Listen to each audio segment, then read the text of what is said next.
Well, folks, sharpen your pencils and maybe pour yourself a strong drink, because on this episode of the Appraisal Buzz, we're diving headfirst into the brave, bewildering world of the new URAR.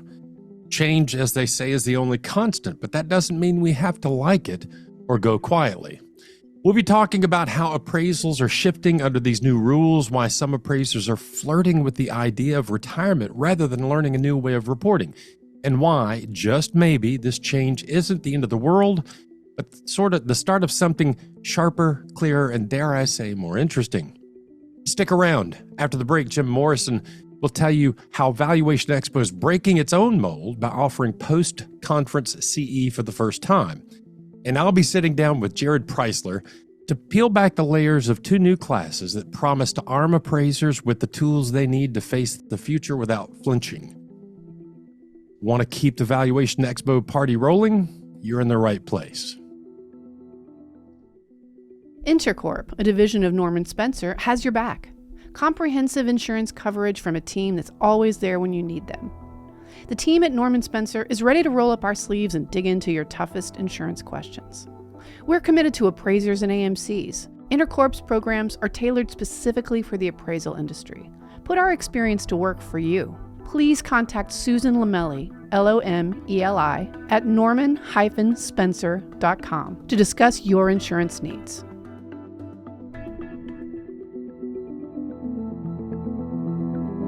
You're listening to the Appraisal Buzzcast with your host, Hal Humphreys.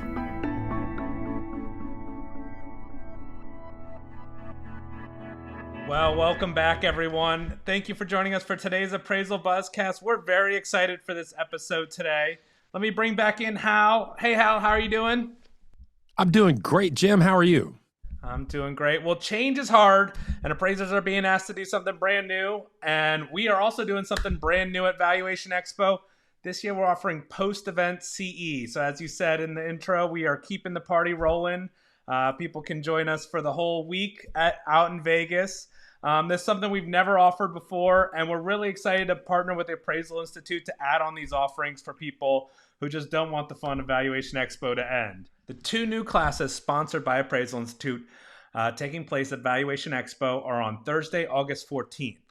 The first is Reporting Market Analysis and Better Understanding the New URAR Report. That's a 3-hour class, and that class begins at 9 a.m. Then we also have the companion class for 4 hours that says it's Supporting Adjustments and Reporting the Sales Comparison Approach in the New URAR, and that starts at 1 p.m. So you can take them both together or just take one or the other. We're interviewing Jared Preisler today. Let me bring him in. Hey, Jared. Hello, everybody. How you doing? Doing fantastic. Jared, I got to say, I'm incredibly excited to have you on the show today because I have always liked you. I think you're one of the smartest, kindest, and most well-spoken people in the industry. The way you explain things to people is just calm and clear, and I'm tickled to have you on the show. Hal, thank you. That's very kind words. I'm pretty passionate about the industry, and I'm just excited to be here today and to talk about two of the offerings that I've helped develop, been part of the development team, the review team, and I'm excited that they're part of Val Expo this year. I'm tickled too. Let me do this, Jared. We're going to get going into these classes, but before we do, let's very quickly remind our audience who Jared Preisler is and a little bit about your history in the industry. Yeah, Hal. So in June, I will be 30 years as an independent fee appraiser, plus some other things. In 2016, I joined the Data Master team as the chief appraiser and became heavily involved in developing the product, and that kind of expanded my role and my excitement for the profession. I've had the opportunity to, I think, one of my greatest things that I think I have is the fact that I've trained 6 appraisers that are still in the industry today. All of them passed their test on the first time, which is quite an accomplishment on their part. But I am SRA designated appraiser, USPAP instructor, AQB certified USPAP instructor since 2018. And currently, I teach quite a few classes, not only for the Appraisal Institute, but also for Data Master, and have had the opportunity to learn from some of the very best minds in the industry. So that's a little bit about me on the professional side. I also love to golf, and cycling is kind of a new thing for me. So I'm out there on my road bike trying to get in a couple 100 miles, prepping for a real big race later this fall. So shortly after Val Expo, as a matter of fact. So, well, I'll forgive you for the golf part. I used to ride road bikes back in the day. I am beyond that at this point in my life, but I applaud you for picking up cycling. It is a fun way to spend time, and what a great way to get some exercise. Let's do this. Yeah. Let's talk about these two classes at Val Expo. There's famously this course produced by Fannie Mae and Freddie Mac called The Appraiser's Guide to the New UAD. How are these courses different, and why would you say someone should join these classes? Yeah. In fact, Hal, I think, you and I were together in Dallas a couple of months ago when we were introduced to what I conservatively think is about 21 hours worth of material jammed into about 7 hours with 2 20-minute breaks and a lunch hour. It makes it nearly impossible to get to all that material in a comprehensive way. I mean, you can slide through, I think there's 170 or 275 slides. And if you're cranking at 1.48 second, 1 minute and 48 seconds per slide, you can get through them all. But when I walked away from that experience last September, I knew going forward that appraisers were going to need more than just that introduction. And by design, like, it's not designed to teach you how to appraise. Yeah. And so as we were talking at the Appraisal Institute, we identified several different areas that we could do these mini courses on understanding some main topics, some fundamental topics as they relate to the new URAR.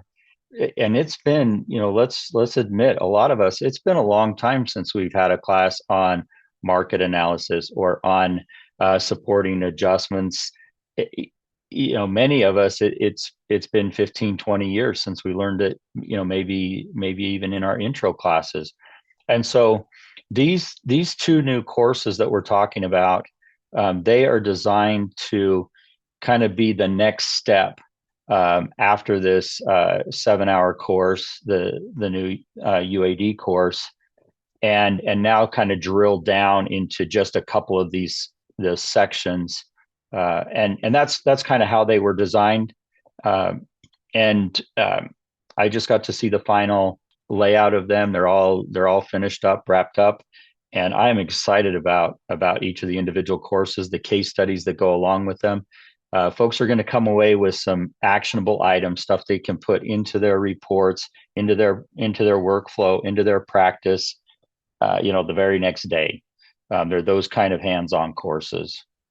I love that. And I think those are the most useful courses for appraisers, ones where you can take something away and use in your business that afternoon or the next day. And I'm really glad to hear that that's what's happening. Now, we've got one full day of education post-conference. We have 2 classes. Can appraisers sign up for both or one or the other? How does that work?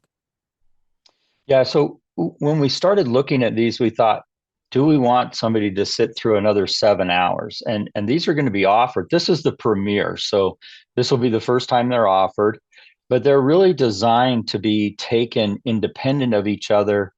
And really the order doesn't matter either.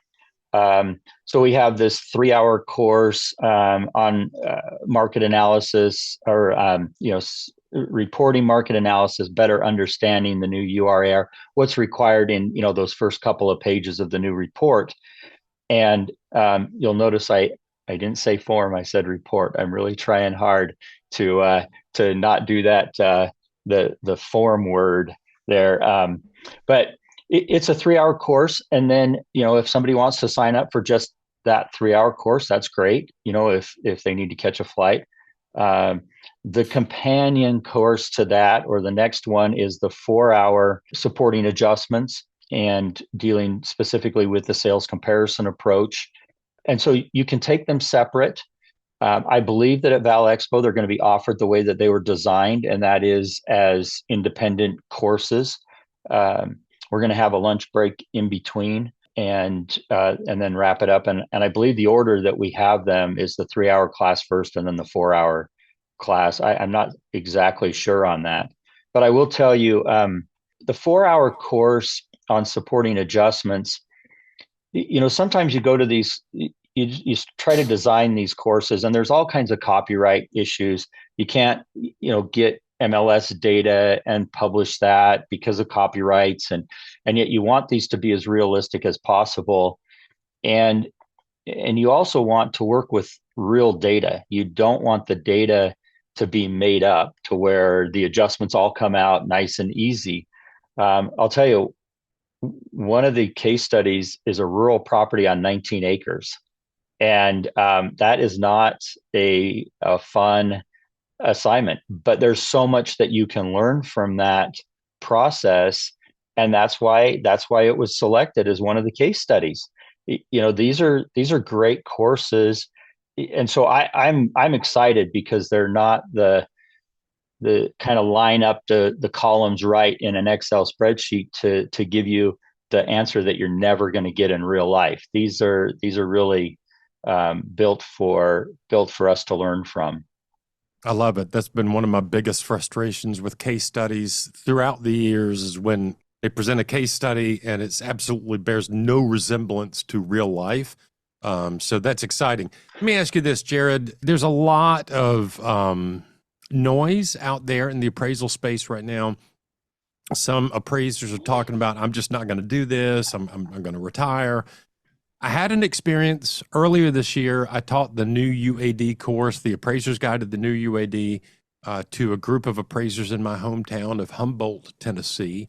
And at the beginning of the class, several of them said, this may be the thing that gets me, to get out of this business. At the end of the class, they all said, I think I'm going to stick around. So that made me really happy. But what would you say to appraisers who are hesitant about learning about it at all and considering retiring right now? I'll tell you, I had the same experience. I taught in my hometown in Ogden last Thursday, a week and a half ago, actually. And it's very similar scenario to yours, Hal. In fact, I'm glad that you brought that up and that you described having the same experience. I've been excited. I've been on the redesign, the form committee now since 2018 for the new report committee. And I'm excited about the fact that it lets me appraise the property and doesn't put me into this box where every property has to try to fit in there. Yeah. And that's where I've talked to appraisers that say, finally, I get to appraise. Yeah. I've been doing this lender work for so long, and I'm always trying to figure out how to make this property fit this form, this 1004, this 1073. And as we start using properties different, let's be honest, like 5 years ago, 10 years ago, we used real estate very different than it's being used today. We have a whole new subscriber generation. We have accessory dwelling units. We have all of these challenges. We have, folks that are adding units because zoning now is changing and allowing them to. It's getting pretty complex and quite honestly, pretty fun to appraise. If you like puzzles and you like putting things together, this is what I think the appraising profession really looks like. And now having this dynamic report where I can describe what's going on. There's essentially a transmittal letter in the very beginning of the report by design. Things that don't matter don't show up. you doing your job. And I think as folks walked away from my class, they were the same as you, and they said, hey, I, I think this is going to be great. Yes, it's going to be a little tough. There's going to be a little, things that you're going to have to figure out.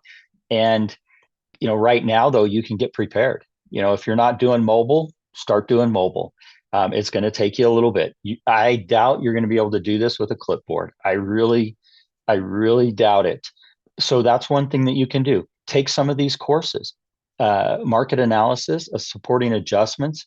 That's where you really need to tune your skill set, highest and best use, scope of work, relevant characteristics, all those things that have kind of just been pushed to the side because the old forms or the current legacy forms kind of didn't let you do anything with that anyway, without a lengthy addendum that nobody ever read. And so, welcome to the new, being able to appraise the way that we were taught how many ever years ago. Absolutely. And, I have said this so many times, like there are so many vestigial things in this industry. I've made fun of USPAP over the years. I've gotten in trouble for making fun of USPAP over the years. You have to admit, any document that has over 300 frequently asked questions may not be the clearest document in the world.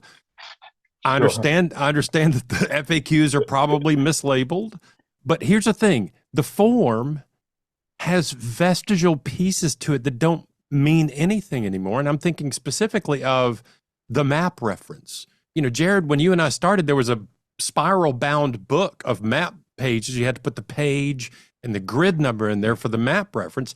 That's no longer appropriate. Nobody does that. And the other thing that I've often thought about the form is, if you're new to the business and you don't have someone like you that's going to train you to do the work, somebody hands you a form, says, fill this form out.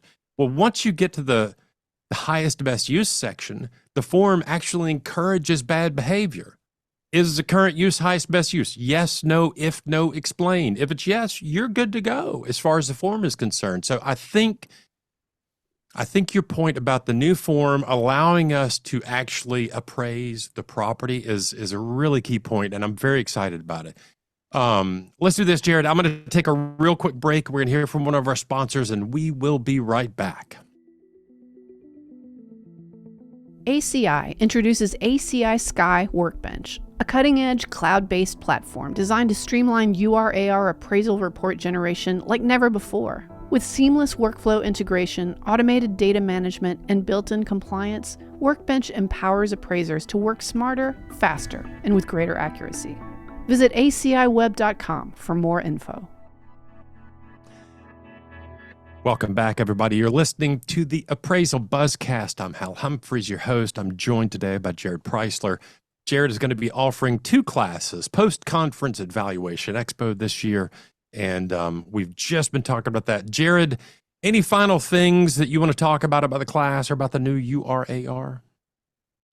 I don't want to give away too much. I'm just excited. Excited to see everyone at Val Expo and to get appraising, creating some value. That I guess the one other thing that I would mention, and you've heard me say this before, I think for our profession to survive, we need to quit thinking about ourselves as appraisers and start thinking about ourselves as provider of valuation services. Yeah. And this report lends itself to that, just by its dynamic nature.